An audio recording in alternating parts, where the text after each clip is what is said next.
Bible कहती जब Israeli लोग प्रार्थना कर रहे थे कि परमेश्वर हमें राजा की गुलामी से छुड़ा, क्योंकि वचन कहता है कि राजा ने उन्हें कठिन कठिन कामों से उनकी जिंदगी को दुखी कर दिया था, बोझ के नीचे उनकी जिंदगी को कर दिया था। और वचन कहता है कि वो परमेश्वर की भविष्यवाणी को याद करने लगे कि प्रभु ने कहा था कि 400 साल के बीतने के बाद मैं अपने लोगों को मिस्र से छुड़ा लूंगा। वो प्रार्थना करने लगे जब 430 साल बीत गए, जब भविष्यवाणी पूरी नहीं हुई, क्योंकि वो नहीं जानते थे कि कोई भी भविष्यवाणी अपने आप पूरी नहीं होती जब तक आप उस भविष्यवाणी के विषय में प्रार्थना नहीं करते या काम नहीं करते। इसलिए नए नियम में लिखा हुआ है कि भविष्यवाणियों को तुच्छ ना जाना जाए, और जो भविष्यवाणी तेरे विषय में की गई हैं उनके अनुसार तू एक अच्छी लड़ाई को लड़े। पौलुस ने अपने बेटे, अपने स्पिरिचुअल सन तीमुथियुस से यह कहा। इसका मतलब भविष्यवाणियां अपने आप पूरी नहीं होती जब तक कि उन भविष्यवाणियों के विषय में लड़ा ना जाए। और हमारी लड़ाई इंसानों से नहीं, किसी पार्टी से नहीं, किसी धर्म से नहीं, बल्कि शैतान से है। और हम परमेश्वर के सामने भी प्रार्थना में लड़ते हैं, जिस तरह याकूब लड़ा था और जीत गया था। तो वचन कहता है कि हमें प्रार्थना करना जरूरी है, और उन भविष्यवाणियों के विषय में जो हमारे लिए की गई हैं उनके लिए भी हमें लड़ना जरूरी है, यानी प्रार्थना में फाइट करना जरूरी है।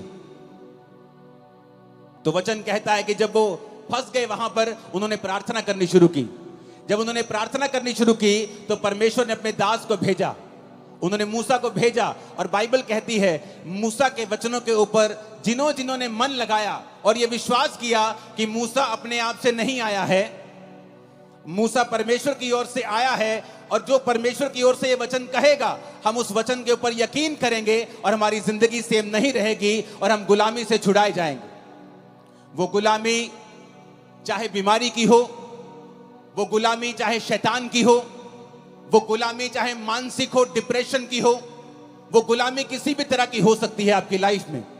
लेकिन वचन ये कहता है कि जब आप परमेश्वर के वचन को सुनते हैं और फैसला कर लेते हैं कि आज से मैं अपना दिल दिमाग परमेश्वर के वचनों के ऊपर लगाऊंगा, तो वचन कहता है वो गुलामी नहीं रहती। परमेश्वर आपको बंधनों से छुड़ाता है और गुलामी से छुड़ाता है। और उस वचन को जो उसने मूसा को दिया था और लोगों को छुड़ा लिया था, आज मेरा विश्वास है कि परमेश्वर जो वचन आपके लिए देने वाले हैं वो पूरी तरह से आपको और आपके परिवार को छुड़ा लेगा। इस मसीह जिंदगी में क्या सबसे ज्यादा जरूरी है, क्या है सबसे ज्यादा इंपॉर्टेंट हमारी लाइफ में? आज जितने क्रूसेड्स आज तक मैंने किए हैं, मैं one of the most important word मैं आज आप लोगों के लिए लेके आया हूं। कल रात से मैं परमेश्वर की प्रेजेंस में था, अपने परिवार के साथ नहीं था, और प्रभु से कह रहा था कि परमेश्वर तेरा आत्मा मुझ पे जाहिर करे कि तू अपने लोगों से क्या कहना चाहता है। तो वचन कहता है याकूब 5 उसकी 16 से 20 आयत में, इसलिए तुम आपस में एक दूसरे के सामने अपने अपने पापों को मान लो और एक दूसरे के लिए प्रार्थना करो जिससे चंगे हो जाओ। धर्मी जन की प्रार्थना के प्रभाव से बहुत कुछ हो सकता है। एलिया भी तो हमारे समान दुख सुख भोगी मनुष्य था, और उसने गिड़गिड़ाकर प्रार्थना की कि मेह ना बरसे, तो 3.5 साल बारिश यानी मेह नहीं बरसा। फिर उसने प्रार्थना की, आकाश से वर्षा हुई और भूमि फलवंत हुई। हे मेरे भाइयों, यदि तुम में से कोई सत्य के मार्ग से भटक जाए और कोई उसको फेर लाए, तो वह ये जान ले जो किसी भटके हुए पापी को फेर लाएगा, हर एक प्राणी को उस प्राणी को वो मृत्यु से बचाएगा और उसके पापों के ऊपर वो पर्दा डालेगा। सब बोलो आमीन। एक डेविड नाम का व्यक्ति जिसके अंदर इंडिया को बचाने का बोझ था, जब वो इंडिया में आया तो उसको भाषा नहीं आती थी, लेकिन वो एक बात जानता था कि वचन कहता है कि प्रार्थना के प्रभाव से बहुत कुछ हो सकता है। एलिया भी तो हमारे समान दुख और सुख भोगी मनुष्य था, क्योंकि जिनकी जिंदगियों से मिरेकल्स होते हैं या जिनकी लाइफ में मिरेकल होते हैं, लोगों को लगता है कि शायद ये आसमान से उतरा हुआ पुरुष है कोई, इसलिए इसके जब ये प्रचार करता है या ये प्रार्थना करता है, लंगड़े चलते हैं, शायद ये स्वर्ग से उतरा है। लेकिन वचन ये कहता है क्या फर्क था एक आम व्यक्ति में और एक एलिया में? एलिया भी तुम्हारे समान दुख सुख भोगी मनुष्य था, यानी उसके जीवन में दुख भी आते थे, उसके जीवन में तुम्हारी तरह सुख भी आते थे, लेकिन बाइबल कहती है कि वो तुम्हारे समान हमारे समान दुख सुख भोगी मनुष्य था, लेकिन जब उसने प्रार्थना की कि मेघ ना बरसे तो मैं नहीं बरसा। अपने पड़ोसी को बोलो, ध्यान से सुन, आज तेरी जिंदगी बदलने वाली है।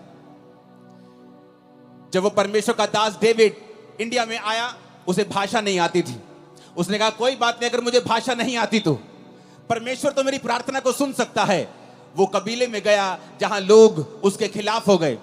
वो प्रार्थना करने लगा और उसने अपना जीवन प्रार्थना वाला कर लिया और घुटनों पे आकर रोज घंटों घंटों वो प्रार्थना किया करता था। एक दिन उस कबीले वाले ने सोचा कि ये फॉरेनर हमारे धर्म को बदलने के लिए आया है, जबकि वो ये नहीं जानते थे कि प्रभु यीशु मसीह धर्म को बदलने के लिए नहीं, वो जीवन को बदलने के लिए आए थे। लोगों ने देखा कि ये धर्म बदलने के लिए शायद आया है, तो बहुत से कबीले इकट्ठे होकर उसे मारने के लिए गए। जब उसे मारने के लिए गए, जहां जंगल में वो प्रार्थना कर रहा था, उसके सामने खड़े हो गए और जब उसे मारने लगे तो सांप उन लोगों के सामने आ गए और सांपों ने उन लोगों को इस डेविड को मारने नहीं दिया। डेविड बहुत लंबा समय नहीं जिया, जल्दी खुदा के पास गया, लेकिन उसकी सेवकाई एक प्रार्थना की सेवकाई थी। और हिस्ट्री कहती है कि उस प्रार्थना के कारण जो उसने रोज रोज परमेश्वर के सामने की, परमेश्वर ने उस कबीले के ऊपर दया की और एक बड़ी बेदारी दी। आज वो सब लोग परमेश्वर में हैं, मसीह में हैं, सच्चाई को जान चुके हैं। जॉन हाइडी नाम का इंसान, जिसे जॉन हाइडी ऑफ इंडिया कहते हैं, जबकि वो इंडियन नहीं था, वो एक अमेरिकन इंसान था। और उसके अंदर एक बोझ पैदा होता है कि मैं जाऊंगा और जो लोग बचे नहीं हुए, जो लोग परमेश्वर में नहीं हैं, जो सच्चाई नहीं जानते, मैं जाऊंगा और उन लोगों को बचाऊंगा। लेकिन उसने प्रार्थना करनी शुरू की। रोज वो 14-14 घंटे वो प्रार्थना करता था। इतनी वो प्रार्थना करता था कि एक दिन जब वो बीमार हो गया, डॉक्टर के पास उसे लेके गए, तो डॉक्टर ने बताया कि आप एक जगह जैसे झुक के जब प्रार्थना करते हैं, आपने इतनी लंबी लंबी प्रार्थनाएं की हैं कि आपका हार्ट जो है वो शिफ्ट हो चुका है और अपनी जगह से थोड़ा दूर जा चुका है, इसलिए आप बीमार हैं। आपके हार्ट की थोड़ी पोजीशन जो है वो चेंज हुई है, आपकी बॉडी में इतने बदलाव हुए हैं। लेकिन डॉक्टरों के कहने के बावजूद भी वो प्रार्थना करता रहा, रोज प्रार्थना करता रहा, अपने घुटनों के ऊपर प्रार्थना करता रहा। और एक समय ऐसा आया कि परमेश्वर ने जिस इलाके में उसको भेजा था, उस इलाके में एक बेदारी शुरू हुई। लाखों लाखों करोड़ों लोग परमेश्वर में आने शुरू हुए। जब आज आप उन इलाकों में जाकर देखेंगे तो 100% 90% लोग मसीह में आ चुके हैं और परमेश्वर को ग्रहण कर चुके हैं। कारण क्या? एक व्यक्ति ने बाइबल के वचनों को समझा। उसने समझा कि एलिया भी हमारे समान दुख और सुख भोगी मनुष्य था, लेकिन उसने फैसला किया कि मैं प्रार्थना करूंगा। एलिया कहां नजर आता है? एलिया कहीं नजर नहीं आता बाइबल में एकदम से आपको। वो कहीं ऐसा नहीं है कि बाइबल में जब पहला राजा की पुस्तक शुरू होती है, दाऊद का जिक्र होता है, दाऊद के बाद पहले शाऊल राजा बनता है, उसके बाद दाऊद राजा बनता है, फिर सुलेमान राजा बनता है, सुलेमान के बाद उसके बेटे राजा बनते हैं, उसके पोते पड़पोते राजा बनते हैं, परमेश्वर में खड़े नहीं रहते, वो गिर जाते हैं। तब तक भी एलिया का जिक्र नहीं आता। लेकिन जब बाइबल कहती है पहला राजा 17 में जब एलिया का जिक्र आता है, पहला राजाओं 17 उसकी 1 से 6, तिशबी एलिया जो गिलाद के परदेशियों में से था, उसने अहाब से कहा। अहाब भी इजराइल का राजा था, जिसने इजाबेल से शादी कर ली थी और वो सब कुछ परमेश्वर के वचन के विरोध में कर रहा था और परमेश्वर से खुश नहीं था। वचन कहता है कि एलिया एकदम से पहला राजा उस 17 में प्रकट होता है। उससे पहले एलिया की कोई जानकारी नहीं थी। एलिया कोई वीआईपी इंसान नहीं था। एलिया कोई राजाओं के खानदान से नहीं था। एलिया किसी प्रॉफिट्स के खानदान से नहीं था। लेकिन एकदम से वो प्रकट होता है और ये कहते हैं तिशबी एलिया। जैसे हम बोलते हैं वो पहाड़ी आदमी, वो पंजाबी आदमी, वो हरियाणवी आदमी, वो यूपी का भाई, वो बिहारी आदमी, उसी तरह कहते हैं तिशबी एलिया एकदम से प्रकट होता है। इजराइल के परमेश्वर के नाम में शपथ खाकर वो राजा के सामने जाके बोलता है कि राजा मेरे कहे बिना ना तो बारिश आएगी ना तो ओस पड़ेगी। लेकिन उससे पहले वो एक बात और कहता है एक आयत में तिशबी एलिया जो गिलाद के परदेशियों में से था, उसने अहाब से कहा, इजराइल का परमेश्वर यहोवा जिसके सम्मुख में उपस्थित रहता हूं। एलिया कहता मैं आया हूं राजा उस परमेश्वर के सामने जिसके सामने मैं उपस्थित रहता हूं।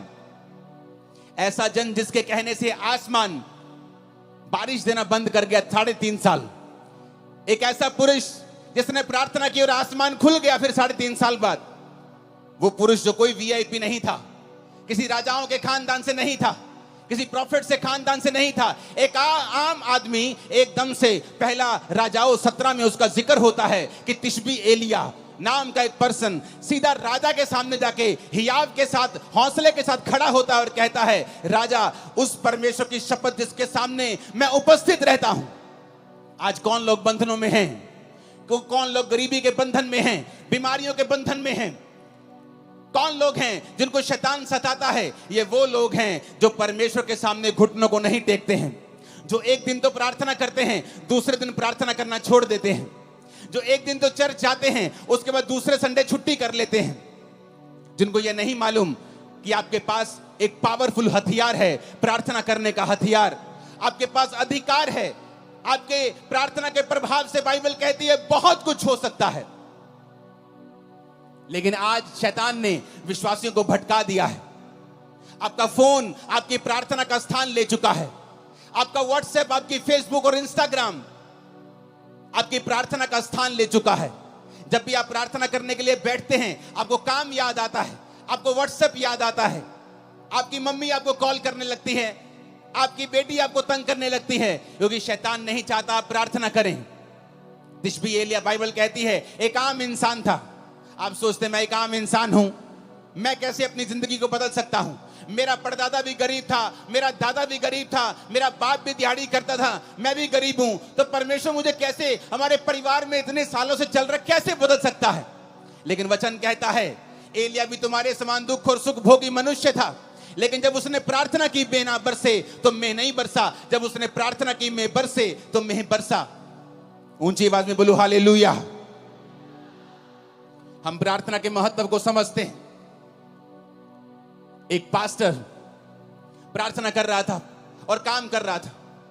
बहुत साल उसने सेवा की, लेकिन इतने रूहें नहीं बचा पाया। उसको आंखों का रोग हो गया। जब आंखों का रोग हो गया, उसने कहा अब तो मैं सेवा नहीं कर सकता, लेकिन मैं प्रार्थना करूंगा। और उसने प्रार्थना करनी शुरू कर दी। जब उसने प्रार्थना करनी शुरू की, परमेश्वर ने एक पास्टर, 2 पास्टर भाई थे, उनके दिल में डाला कि वो जाएं और उस जगह के ऊपर प्रचार करें। और हिस्ट्री बताती है कि जब उसने प्रार्थना की तो रिवाइवल शुरू हुआ। वो 16-16 घंटे, 14-14 घंटे रोज प्रार्थना करता था। और उस जगह पे जब रिवाइवल आया तो 1 लाख लोग रोज यीशु मसीह को अपना जीवन देने लगे और पूरा इलाका परमेश्वर में आ गया। कारण प्रार्थना।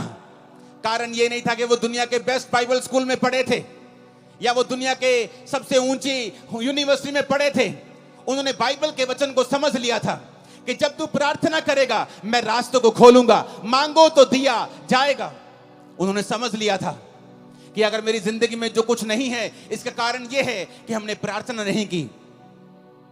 जॉन हैडी, जिसकी वजह से पूरे का पूरा इलाका, पूरे की पूरी स्टेट्स परमेश्वर में है, वो कहता था आज प्रार्थना करने वाले लोग बहुत कम हैं और रोने वाले प्रार्थना में उससे भी कम हैं और आहें भरने वाले प्रार्थना में तो है ही नहीं है। क्योंकि आज हम पवित्र आत्मा को समय नहीं देते कि वो आए और हमारे अंदर से हमको इस्तेमाल करे। आज प्रार्थना का जीवन नहीं है, इसलिए शैतान ये बात जानता है। वो बात जानता है, इसीलिए वो आपकी लाइफ में काम करता है।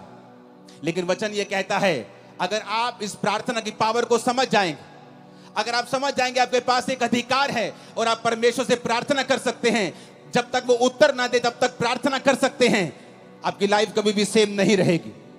मेरी लाइफ में मसीह में आने के कितने साल बाद भी जब मेरी लाइफ में चंगियाई नहीं थी और मैं सेवकाई में आ चुका था, तो पवित्र आत्मा मुझे एक ही बात बोलता था कि तुझे पवित्रताई में रहना है, क्योंकि पवित्रताई में रहने से तो अपनी जिंदगी का बड़े से बड़ा अटैक खत्म कर सकता है। चाहे वो तेरे शरीर के ऊपर हो, तेरी आत्मा के ऊपर हो, तेरे फाइनेंस के ऊपर हो, तेरी सेवकाई के ऊपर हो। अगर तू पवित्रताई में चलेगा और गंदगी नहीं करेगा, व्यभिचार नहीं करेगा, चोरियां नहीं करेगा, तो परमेश्वर तेरी जिंदगी से बड़े बड़े बंधनों को तोड़ देगा। और दूसरा, पवित्र आत्मा ने कहा अगर तू प्रार्थना करेगा। ये टीम जो मेरे पीछे खड़ी है, उनमें से कुछ लोग 20 साल से मेरे साथ हैं। ये लोग जानते हैं किस तरह से, जब 2014, 13, 12 की बात है, मैं अपने प्रार्थना रूम में, जब ये भी मेरे साथ होते थे, जब प्रार्थना करने के लिए बैठते थे, तो रोज 6 घंटे 5 घंटे इनके साथ अकेले मैं प्रार्थना करता था। इनके बाद उठ के फिर मैं अपने रूम में प्रार्थना करता था, उसके बाद रात को प्रार्थना करता था। मेरा सारा दिन प्रार्थना में बीतता था और मैं खुद नहीं जानता था कि मैं इतनी प्रार्थना कर रहा हूं, क्या परमेश्वर मुझे उत्तर देगा।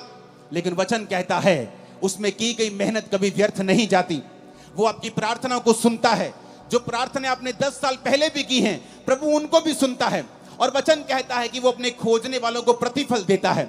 यानी कि जब आप प्रार्थना करते रहते हैं और उसके साथ परमेश्वर को खोजना नहीं छोड़ते, आप चर्च नहीं छोड़ते, आप फास्टिंग नहीं छोड़ते, बाइबल पढ़ना नहीं छोड़ते, आप संगति नहीं छोड़ते, तो परमेश्वर सारी प्रार्थनाओं का उत्तर देता है। मेरे जीवन में भी ऐसा ही हुआ। जो मेहनत मैं करता गया, जो प्रार्थना मैं करता गया, एक समय आया मसीह में आने के 10 साल बाद परमेश्वर सारी प्रार्थनाओं का उत्तर देने लगा। और आज मेरे जीवन में सारी प्रार्थना के उत्तर आ चुके हैं। लेकिन आज भी थोड़े दिन पहले की बात है, जब मैं अपने प्रार्थना के रूम में गया, मैं आपको ये टेस्टिमनी दूंगा। उससे पहले एक वचन हम और पढ़ेंगे। प्रेरितों के काम 3 उसकी 1 से 8 आयत में लिखा है, पतरस और यूहन्ना तीसरे पहर प्रार्थना के समय चर्च में जा रहे थे और लोग एक जन्म के लंगड़े को ला रहे थे, जिसको वो प्रतिदिन मंदिर के उस द्वार पर जो सुंदर कहलाता है बैठा देते थे कि वो चर्च में आने वाले उसे भीख मांगे। उस भिखारी ने पतरस और यूहन्ना को चर्च में जाते देखा और उससे भीख मांगी। पतरस ने यूहन्ना के साथ उसकी ओर ध्यान से देखकर कहा, हमारी ओर देख। और वह कुछ पाने की आशा से उनकी ओर ताकने लगा। तो पतरस ने कहा, चांदी और सोना तो मेरे पास नहीं है, परंतु जो मेरे पास है वह तुम्हें देता हूं। यीशु मसीह नासरी के नाम से चल फिर। उसने दाहिना हाथ पकड़कर उसे उठाया। उसके पांव और टखनों में तुरंत बल आया। वो उछलकर खड़ा हो गया, चलने फिरने लगा, चलता कूदता प्रभु की स्तुति करता हुआ उस चर्च में गया। वचन कहता है आज बहुत से लोग चाहते हैं कि उनकी मिनिस्ट्रीज में लंगड़े चलें, उनकी जिंदगियों से भी बड़े बड़े काम हों। जब वो प्रचार करें, उनकी मिनिस्ट्री से भी बड़े बड़े काम हों।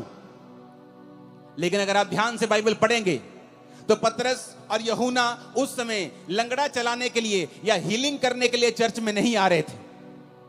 वचन कहता है वो प्रार्थना करने के लिए चर्च में जा रहे थे। उनके लिए प्रार्थना इतनी इंपॉर्टेंट थी कि वो घर बैठ के प्रार्थना नहीं करना चाहते थे। वो ऐसे ही उठे कि तीसरा पहर है, चलो प्रार्थना करने के लिए वो घर से निकलते थे। प्रार्थना करने का एक इंपॉर्टेंस, एक महत्वता, एक बड़ा स्थान उनकी लाइफ में था। आज लोग कैसे प्रार्थना करते हैं? मोबाइल ऑन करके, टीवी ऑन करके, बच्चों के साथ कुकर के ऊपर दाल चढ़ा के, राजमा चढ़ा के, और साथ साथ में देखते भी रहेंगे कितनी सीटी हो गई। जैसी आपकी प्रार्थना है फिर वैसा ही रिजल्ट है। टूटी हुई प्रार्थना, बिना फोकस की प्रार्थना और टूटी हुई जिंदगी और टूटा हुआ रिजल्ट, चाहे वो सेवकाई में हो चाहे वो लाइफ में हो। इधर वो जा रहे हैं, कहां? चलो आओ चर्च में चले, तीसरे में प्रार्थना करने के लिए। कहां है? चलो 5 किलोमीटर, चलो चलते हैं चर्च में प्रार्थना करने के लिए। अरे क्या प्रार्थना करने के लिए इतनी दूर जाना? चलो किसी कमरे में बैठ के थोड़ा सा कर लेते हैं प्रार्थना। इंपॉर्टेंस, महत्वता, प्रार्थना के जीवन को कीमती समझना, उसे स्पेशल समझना। अफ्रीका के जाके हिस्ट्री देखो, जिन पास्टर्स ने उन्हें बदला है, वो अपनी जिंदगी में 90-92% अपना पैसा परमेश्वर को देते, सिर्फ 8% रखते थे अपने पास। 14 घंटे रोज प्रार्थना करते थे और बोलते थे कि जिस पास्टर की प्रार्थना 8 घंटे से कम है, वो अपने आप को फुल टाइम पास्टर बोलना बंद कर दे। और बोलते थे कि जब हम प्रार्थना नहीं करते थे, जोर जोर से बोलते थे, लोग समझते नहीं थे। जब हम प्रार्थना करके जाते थे तो हम जो भी बोलते थे लोगों के हृदय में जाता था और लोग चेंज होते थे। कारण क्या? प्रार्थना। पतरस और यूहन्ना प्रार्थना करने के लिए जा रहे हैं। कोई लंगड़ा चलाने के लिए नहीं जा रहे, हीलिंग करने के लिए नहीं जा रहे, प्रार्थना करने के लिए जा रहे हैं। और रास्ते में लंगड़ा मिलता है, उनकी ओर देखता है और पैसे की आशा से, कुछ पाने की आशा से देखता है। वो कहता है भाई साहब पैसा तो मेरे पास नहीं है। हाँ चर्च का पड़ा होगा बहुत, लेकिन मेरे पास तो अपना नहीं है पर्सनल। मैं तुझे पैसा तो नहीं दे सकता, लेकिन वो दे सकता हूं जो तुझे सबसे अधिक चाहिए। यीशु मसीह नासरी के नाम से उठ और चल फिर। आप जानते, लोगों ने इस मिरेकल के बाद पतरस और यूहन्ना को पकड़ लिया। कहते ये अनपढ़ और साधारण मनुष्य हैं, इनकी जिंदगी से इतना बड़ा काम कैसे हो सकता है? कुछ लोग बोले नहीं नहीं, अनपढ़ साधारण मनुष्य तो हैं, पर ये यीशु के साथ रहे हैं। यीशु ने उन्हें 3.5 साल प्रार्थना करना सिखाया है, परमेश्वर के संग चलना सिखाया है।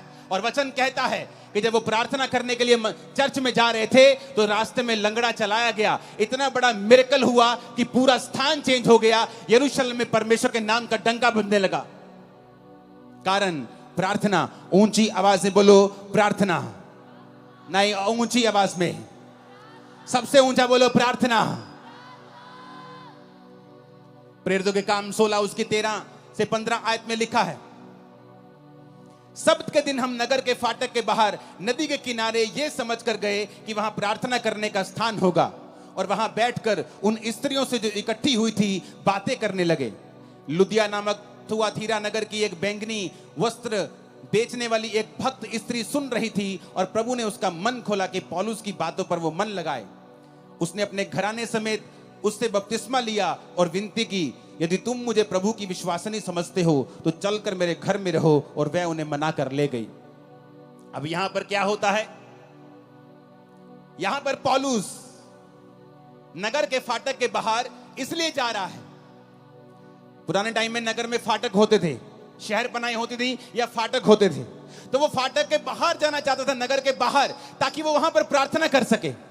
नगर के अंदर भी प्रार्थना वो कर सकता था, लेकिन क्यों आज प्रेरितों के काम वाले मिरेकल्स चर्चिस में नहीं होते हैं? क्योंकि वैसी इंपॉर्टेंस परमेश्वर को चर्चों में नहीं दी जाती है। पास्टर्स की लाइफ में भी वैसी इंपॉर्टेंस प्रार्थना की नहीं रही जैसे प्रेरितों के टाइम में हुआ करती थी। वो प्रार्थना किसी घर में भी कर सकते थे, लेकिन बाइबल कहती शाम को स्पेशल वो उठ के गए नगर से बाहर। तब ऐसा भी नहीं था कि गाड़ियां थी, बड़ी बड़ी गाड़ियां थी कि 10 मिनट लगेंगे, चलो गाड़ी में चलते हैं।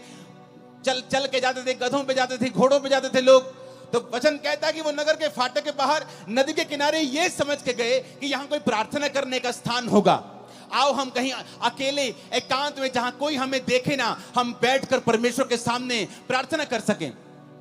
पौलुस को किसी चीज की जरूरत नहीं थी, कोई उसको बीमारी नहीं थी, उसको कोई बरकत नहीं चाहिए थी, लेकिन परमेश्वर के साथ एक रिलेशनशिप, प्रभु के साथ एक संबंध। प्रार्थना उसका रिजल्ट है कि जब आप परमेश्वर के साथ जुड़ जाते हैं, आप रोज उसके साथ समय बिताना चाहते हैं। और वो जा रहा है नगर के बाहर, और नगर के बाहर नदी के किनारे कि यहां कोई प्रार्थना करने का स्थान होगा। और वहां पर उसे एक औरत मिलती है जो बहुत अमीर थी, बहुत ही ऐसी औरत जिसका समाज में एक प्रभाव था। और वो परमेश्वर के वचन जब वो बातें करने लगता है, ये समझ गया कि यहां कोई नहीं होगा, लेकिन वहां पे बहुत सी औरतें होती हैं। तो पौलुस प्रचार करने लगता है और वो औरत भी ध्यान से सुनने लगती है। और जैसे जैसे वो सुनने लगती है, परमेश्वर का आत्मा उसे छूता है, और जब उसको छूता है उसका घराना और वो बपतिस्मा लेने लगते हैं, और बपतिस्मा लेके पौलुस को अपने घर ले जाते हैं। हमें क्या शिक्षा मिलती है यहां से? कि पौलुस भी प्रचार करने के लिए वहां नहीं गया, पौलुस भी प्रार्थना करने के लिए वहां जा रहा था। लेकिन जब वो प्रार्थना करने के लिए वहां जा रहा था तो वहां उसे प्रचार करने का मौका मिला। पतरस भी प्रार्थना करने के लिए चर्च में जा रहा था, लेकिन वहां उसे चंगाई करने का मौका मिला। तो हम क्या देखते हैं? वो सेवकाइयां जिनकी सेवकाइयों से ज्यादा हीलिंग्स होती हैं, और रूहें भी उन्हीं सेवकाइयों में बचती हैं जिन्होंने प्रार्थना को प्रथम स्थान दिया हुआ है, जिनकी जिंदगी में प्रार्थना प्रथम स्थान के ऊपर है। जो लंगड़ा चलाने के लिए प्रार्थना नहीं कर रहे, वो प्रार्थना करने के परमेश्वर के सामने उन्हें जाना है। वो प्रचार करने के लिए बाइबल नहीं पढ़ रहे, वो पढ़ रहे हैं क्योंकि परमेश्वर के साथ उन्हें समय बिताना है। और प्रार्थना करने के लिए नदी के किनारे कहीं बाहर जा रहा है, और परमेश्वर उसे वहां पर मौका देता है कि वो प्रीच करे। यानी रूहें भी प्रार्थना करने का रिजल्ट है, रूहें बचना, और चंगाई भी प्रार्थना करने वाली मिनिस्ट्री का ही रिजल्ट है। आज हम भूल चुके हैं। एज ए बिलीवर हमारा पहला काम है परमेश्वर के सामने रोज जाना और प्रार्थना करना, क्योंकि शैतान कुछ भी करेगा, आपकी प्रार्थना के जीवन को वो खत्म करने की कोशिश करेगा। क्योंकि जिस दिन आपकी प्रार्थना लग गई, प्रार्थना में ब्रेक लग गई, उस दिन जीसस से आपकी ब्रेक लग गई। A break in prayer, a break in Jesus. प्रार्थना में ब्रेक का मतलब है जीसस से ब्रेक लग जाना। शैतान ये बात को जानता है। बाइबल पढ़ के देख लो, जहां जहां प्रार्थना हुई वहां वहां परमेश्वर ने बहुत सी चीजों को बदला है। जिन्होंने प्रार्थना नहीं की वो विष मांगते रह गए हैं। आपका परमेश्वर परमेश्वर है, वो जीनी नहीं है कि आप उस रगड़ेंगे और वो निकलेगा और आप कहेंगे मुझे ये चाहिए। वो परमेश्वर है, उसका वचन कहता है मांगो तो दिया जाएगा, ढूंढो तो तुम पाओगे, खटखटाओ तो तुम्हारे लिए खोला जाएगा। तुमने कंप्लेंट की है अपने पास्टर से, अपने पति की कि ये नशा करता है, अपने बेटे की नशा करता है, लेकिन कभी प्रार्थना नहीं की। हाँ मैंने की है प्रार्थना। कितनी देर? आधा घंटा। एक बार की? अच्छा रोज की? हाँ मैंने 2 महीने की। उसके बाद मैंने प्रार्थना करनी बंद कर दी। मैं चर्च में भी कम जाती हूँ, कभी कभी जाती हूँ बड़ी मीटिंग में, लेकिन मैं पास्टर को रोज फोन करके तंग करती हूँ कि मेरे लिए, मेरे बेटे के लिए प्रार्थना करना। वचन कहता हर एक व्यक्ति अपना बोझ स्वयं उठाएगा। आपका पास्टर आपको वचन देगा, हाँ वो आपके बेटे के लिए प्रार्थना भी करेगा, लेकिन परमेश्वर ने आपकी ड्यूटी लगाई है, तू बच, तेरा घराना बचाया जाएगा। तू कैसे बचेगा, तू कैसे बचेगी अगर तेरी प्रार्थना जीरो है तो? एक आदमी को परमेश्वर ने कहा मैं तुझे इस्तेमाल करूंगा, इस जगह पे, इस नगर में, मैं इस देश में तुझे इस्तेमाल करूंगा। वो चला गया। पवित्र आत्मा ने कहा प्रार्थना करनी पड़ेगी। प्रार्थना करता था रोज, क्योंकि उसको चर्च से पैसा नहीं लेना था, तो वो शाम तक काम करता था, शाम के बाद आता था और प्रार्थना करता था। जब कुछ साल रिजल्ट नहीं आया तो उसने फैसला किया कि अब मैं काम नहीं करूंगा, अब मैं सिर्फ प्रार्थना करूंगा। तो परमेश्वर ने उसका कुछ इंतजाम किया, कुछ रिटायरमेंट का इंतजाम किया, पैसों का इंतजाम किया कि वो 24 घंटे प्रार्थना कर सके, और वो लगातार उस देश के लिए प्रार्थना करने लगा। 7 साल के बाद जब वो लगातार प्रार्थना करने लगा, उस देश में एक लॉ पास हो गया, सारे वेश्या के अड्डे, सारी दारू की दुकानें बंद हो गईं, और देश के 99% लोगों ने परमेश्वर को ग्रहण कर लिया। उसकी इंटरव्यू हुई, लोग उसके पास आके पूछने लगे क्या किया आपने, आपने ऐसा क्या किया कि ये सारे लोग परमेश्वर में आ गए? उसने कहा आओ मैं तुम्हें दिखाता हूं। वो अपने प्रार्थना के कमरे में उन्हें ले गया, और लकड़ी का कालीन था, सॉलिड लकड़ी का, और उसमें घुटनों के निशान पड़े हुए थे। उसने कहा ये मेरा मूल्य है परमेश्वर के सामने, जो मैंने इन लोगों के लिए प्रार्थना की है, और परमेश्वर ने मेरी प्रार्थना को सुना है। आप अकेला प्रचार करेंगे बिना प्रार्थना के, बिना प्रभु की हुजूरी के, लोगों के हृदय कभी छिदेंगे नहीं। वो कभी परमेश्वर को ग्रहण नहीं कर पाएंगे, कभी परमेश्वर के वचन को समझ नहीं पाएंगे। आपको पवित्र आत्मा की फायर और ताकत चाहिए आपके प्रचार के पीछे, कि वो लोगों के हृदय में जाए, और वो आज से वायदा करके जाए कि परमेश्वर आज से कुछ भी हो जाए, मैं रोज प्रार्थना करूंगा, घंटों घंटों प्रार्थना करूंगा, तेरी हजूरी में आऊंगा, और मैं आपको वायदा करता हूं अगले कुछ महीनों और सालों के अंदर अंदर वो आपको छुड़ाएगा और सबसे ऊंचे स्थान के ऊपर लेके जाएगा। वो आपकी बेइज्जती को पूरी लाइफ के लिए खत्म कर देगा, आपकी लाइफ में नई शुरुआत को वो देगा। आमीन। ऊंचा और खतरनाक वाला चाहिए चर्च। ऊंची आवाज में हालेलुया बोलो 7 बार, जरा ऊंची आवाज में।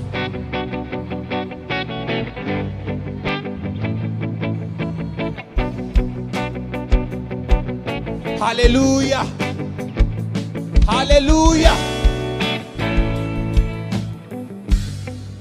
अगर आप प्रार्थना नहीं करेंगे, हन्ना अपने पति से लड़ती थी रोज, मेरे बेटा क्यों नहीं, मेरे बच्चा क्यों नहीं है। वो कहता मैं क्या परमेश्वर हूं, मैं क्या खुदा हूं, मेरी दूसरी पत्नी के है, अगर तेरे नहीं, तब 1 से ज्यादा शादियां होती थी पुराने नियम में। उसने कहा अगर तेरे नहीं है तो मैं क्या कर सकता हूं, क्या मैं परमेश्वर हूं? अगर परमेश्वर ने तेरी कोख को बंद कर दिया है तो मैं क्या कर सकता हूं। उसका रोना उसको बच्चा नहीं दिला पाया। रोज रोती थी, बच्चा नहीं हुआ। रोज कर लाती थी, कंप्लेंट भी करती होगी, परमेश्वर को ताने भी मारती होगी, कुछ नहीं हुआ। एक दिन हन्ना ने फैसला कर लिया। पहला शमूएल 1 उसकी 9 से 20 आयत में लिखा है कि हन्ना एक दिन परमेश्वर के घर में गई और वहां प्रार्थना करने लगी। और प्रार्थना कैसी की? दिल से, टूटे हुए मन के साथ, क्योंकि वचन कहता है वो टूटे और पिसे हुए दिल को कभी तुच्छ नहीं जानता। उसने परमेश्वर से प्रार्थना की कि परमेश्वर अगर तू अपनी दासी के दुख की ओर दृष्टि करे और अपने को बेटा दे, तो मैं तेरे भवन में वो बेटा तेरी सेवा के लिए दे दूंगी। और उसके होंठ हिलते थे, क्योंकि वो पूरे मन से प्रार्थना कर रही थी, आंसुओं के साथ, लेकिन सुन नहीं रहा था वो क्या कह रही है। उस घर के सेवक ने समझा कि ये नशे में है। उसने कहा ऐ औरत, अपना नशा छुड़ा, अपना नशा छोड़ दे, क्या वक वक बुड़बुड़ कर रही है तू। उसने कहा मैं नशे में नहीं आई हूं प्रभु के दास, मैंने जो कुछ भी अब परमेश्वर को कहा है बहुत ही शोकित और कुड़ाई जाने के कारण कहा है। लोगों ने मुझे ताने मारे हैं, मेरी सौतन ने मुझे ताने मारे हैं, सास ने, सब ने ताने मारे हैं, मेरा दिल टूट गया है। मैंने फैसला कर लिया है कि मैं अपना जीवन प्रभु को दूंगी, मैं प्रार्थना करूंगी और परमेश्वर को अपना बेटा भी चढ़ा दूंगी। आपका एक फैसला प्रार्थना करने का, आपका एक फैसला सेवा करने का, आपका एक फैसला पवित्रताई में चलने का, आपकी पूरी लाइफ की बेइज्जती को बड़ी इज्जत में चेंज कर देगा। मैं भविष्यवाणी कर रहा हूं। आपकी सेवकाई को पूरी तरह से बदल देगा। मैं भविष्यवाणी कर रहा हूं, आपके बच्चों की लाइफ को पूरी तरह से बदल देगा। मैं भविष्यवाणी कर रहा हूं। आमीन। ऊंचाई आशीष आपकी है चर्च।